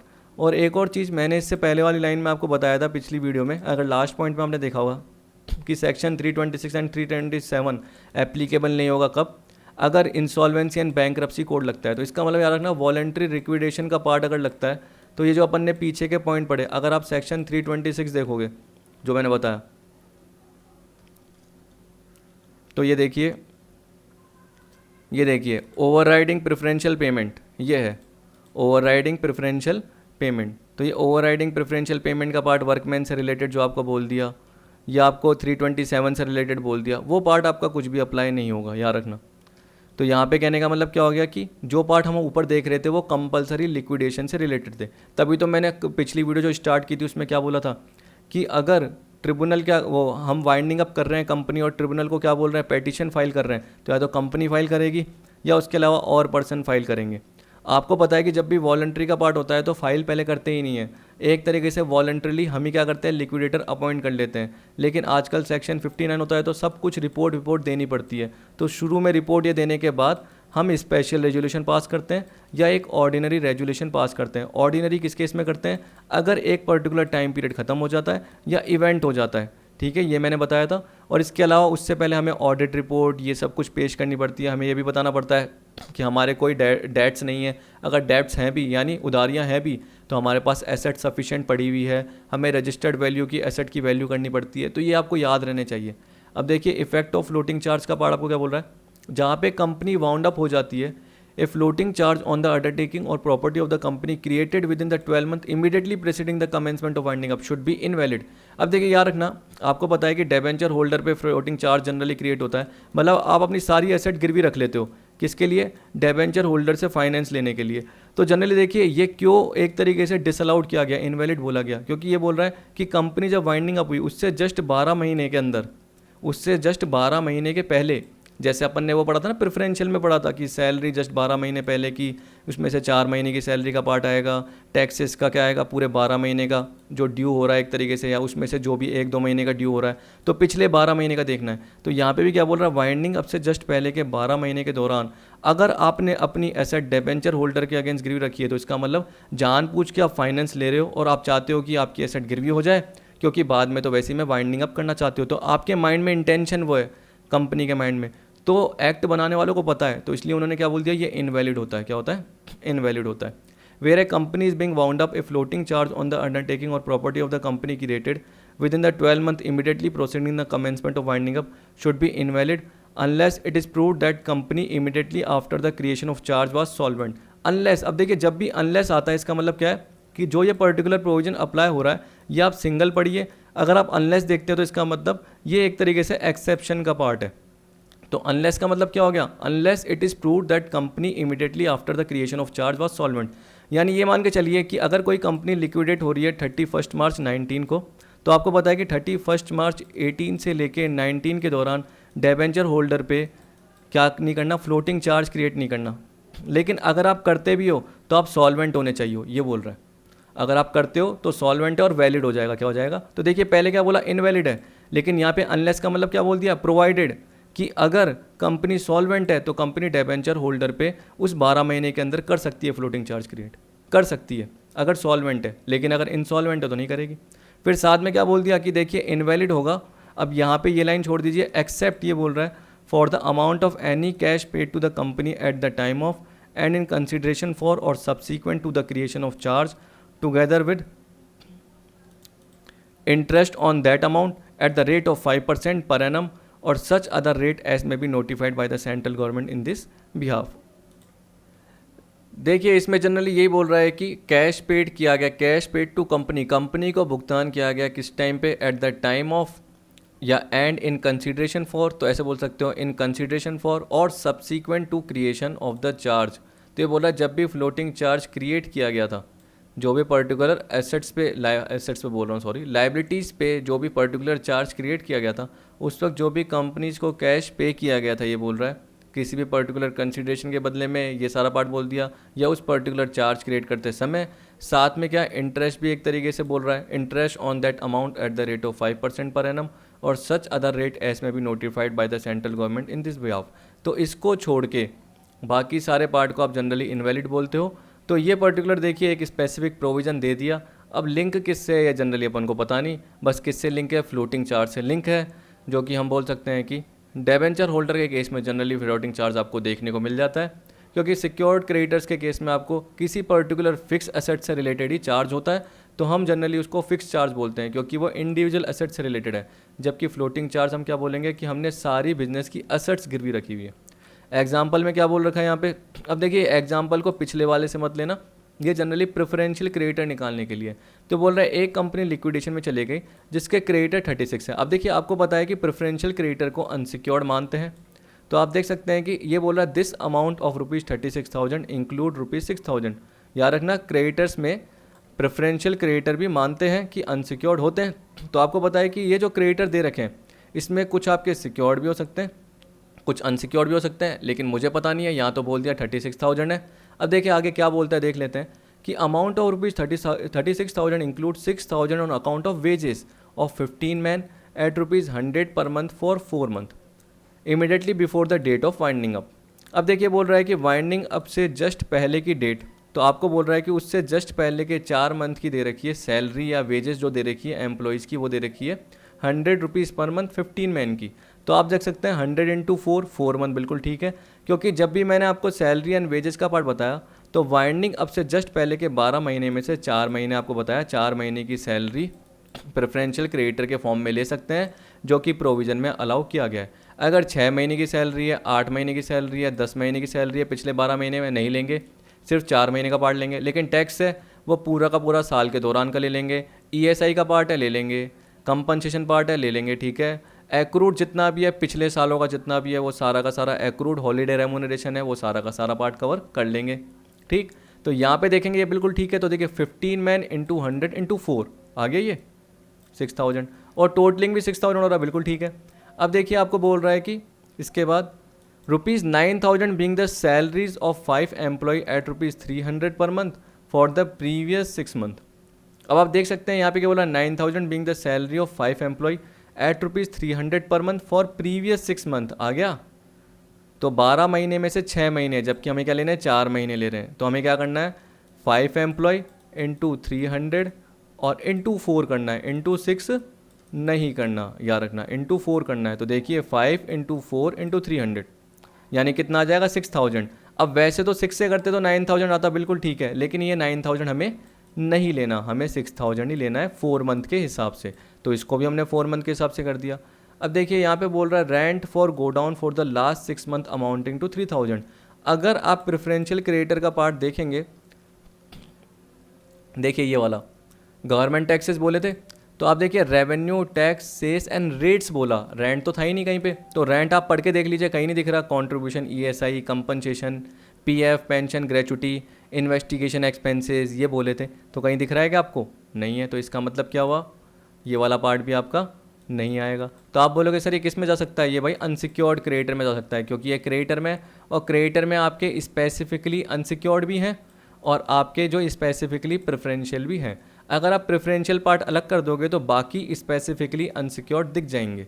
वैसे अनसिक्योर्ड स्पेसिफिकली नहीं थे, लेकिन जैसे ही प्रेफरेंस निकालोगे तो बाकी अनसिक्योर्ड दिख जाएंगे। Normal part, income tax deducted out of salary, देखो टैक्स है जो कि सैलरी में से, एम्प्लॉय की सैलरी में से डिडक्ट किया जाता, तो ये 12 महीने के अंदर का ही होगा, वाइंडिंग अप से जस्ट पहले के 12 महीने के अंदर, तो 1,000 ले लेंगे। देखिए ले लिया, ये ले लिया, ये ले लिया, और ये रेंट नहीं लिया, याद रखना। In addition to it, estimated company would have to pay ₹3,000 as compensation to an employee for injuries suffered by him, which was contingent liability not accepted by the company and not included in above said credited figure। अब आप बोलोगे sir ये तो contingent liability है, आपने बोला contingent liability तो unsecured में दिखाएंगे। तो देखिए दिमाग लगाइए, यहाँ कंपनसेशन की बात कर रहा है, और कंपनसेशन अभी अभी मैंने बोला आपको इस पॉइंट में, देखिए ये रहा, और कंपनसेशन याद रखना किससे रिलेटेड होना चाहिए, नॉर्मल केस में होना चाहिए। अगर वो वॉलंटरी वाइंडिंग अप का केस आ जाता है, या आप बोल सकते हो कि उसमें इंश्योरर का पार्ट आ जाता है, अगर किसका पार्ट आ जाता है, इंश्योरर का पार्ट आ जाता है, तो इंश्योरर से वैसे ही क्या हो जाएगा, कंपनी को क्या मिल जाएगा, इंश्योरेंस क्लेम मिल जाएगा। और क्लेम मिल जाएगा तो वो वर्कर के घर वालों को अगर डेथ हो जाती है या वर्कर को कोई चोट आ जाती है, डिसेबिलिटी आ जाती है, उसको दे देगा। तो उस केस में ये पर्टिकुलर पार्ट या रूल अप्लाई नहीं होगा और उसे हम प्रेफरेंशियल क्रिएटर में नहीं लेंगे, याद रखना, ठीक है। तो अगर अमालगमेशन रिकंस्ट्रक्शन का पार्ट हो रहा है, ये जो मैंने बताया था आपको, वॉलंटरी लिक्विडेशन का पार्ट हो रहा है, तो जनरली नहीं ले रहे ना। तो यहाँ पे देखिए क्या बोल रहा है, उसको इंजरी हुई है, तो बिल्कुल ठीक है। और यहाँ इंश्योरेंस कोई कंपनी आ रही क्या, नहीं। जब वो आ ही नहीं रही तो इसका मतलब कंपनी ने अपने जेब खर्चे में से दिया होगा, अपनी पॉकेट में से दिया होगा, तो वो 3000 पार्ट उसका प्रेफरेंशियल पार्ट में आ जाएगा। तो आप देख सकते हैं 16। तो आप ऐसे बोल सकते हैं कि 36,000 में से जो आपको प्रेफरेंशियल दिख रहे हैं वो 16 है, तो बाकी अनसिक्योर्ड हो सकते हैं। बाकी अब देखिए सिक्योर्ड तो बोल नहीं रखा, तो बाकी क्या हो सकते हैं, अनसिक्योर्ड हो सकते हैं। यहाँ बोल दिया वेजेस और सैलरी थी एनी एम्प्लॉय को due for the period not exceeding 4 month with in the 12 month next before commencement of winding up, subject to maximum 20,000 per Clement are preferential creditor. देखिए मैंने शायद एक बार इस पर्टिकुलर पार्ट में वो 20,000 का पार्ट इंक्लूड नहीं करा, इधर यहाँ पे मैंने कुछ प्रोविजन थे वो लिखना भूल गया, तो यहाँ पे मैं क्या करूँगा, वो पर्टिकुलर 20,000 का पार्ट जोड़ दूंगा। यानी याद रखना कि मैं यहाँ पे क्या कर दूंगा, ऑल वेजेस और सैलरी ऐसे लिख दूंगा of any employ not exceeding 20,000, ये नहीं लिखा मैंने, तो यहाँ पे लिख दूंगा कि 20,000 रुपीज़ से ज़्यादा नहीं होना चाहिए, यानी वहाँ तक कि प्रेफरेंशियल क्रेडिटर माने जाएंगे। और याद रखना एक और आता है, इंडस्ट्रियल डिस्प्यूट एक्ट आता है 1947, उसमें भी क्या बोल दिया, अप टू ₹1,000, अप टू ₹1,000 जो भी इंडस्ट्रियल डिस्प्यूट एक्ट के थ्रू अगर कंपनसेशन मिलेगा वर्कर को। देखिए ये जो कंपनसेशन है वो वर्कमैन कंपनसेशन एक्ट के हिसाब से, जो आपको ये दिख रहा है, कहाँ गया ये वाला, ये 1923 के हिसाब से है। मैंने क्या बोला, इंडस्ट्रियल डिस्प्यूट एक्ट 1947, तो उसमें भी क्या बोल रखा है कि अगर 1,000 तक का कंपनसेशन है तो वो प्रेफरेंशियल में आएगा, बाकी आपका नहीं आएगा, तो वो तो फिर अनसिक्योर्ड में आ जाएगा। बाकी जो आ जाएगा वो किस में आ जाएगा, अनसिक्योर्ड में आ जाएगा। तो 1,000 तक का प्रेफरेंशियल क्रेडिटर माना जाएगा, और सैलरी और वेजेज के केस में 20,000 तक का पार्ट आएगा। और उसमें वो 12 मंथ में से 4 मंथ का पार्ट तो आपको कवर करना ही करना है, इसलिए हमने अपने एग्जाम्पल में ये कवर किया। तो ये पढ़ के देख लेना, नहीं तो यहाँ पे भी देखिए मैंने कर ही लिया है 20,000 पर क्लेमेंट, तो आप समझ जाओगे। Rent for godown is not included in preferential creditor, तो इसका मतलब क्या हुआ, अनसिक्योर्ड क्रेडिटर में चले जाएंगे बाकी वाले पार्ट। तो इस तरीके से आपका सारा पार्ट कवर। अब देखिए टाइम लगता है क्वेश्चंस कराने में, क्योंकि देखो कितने लेंथी थे। तो आई होप आपको वीडियो पसंद आई होगी। वीडियो देखने के लिए थैंक यू।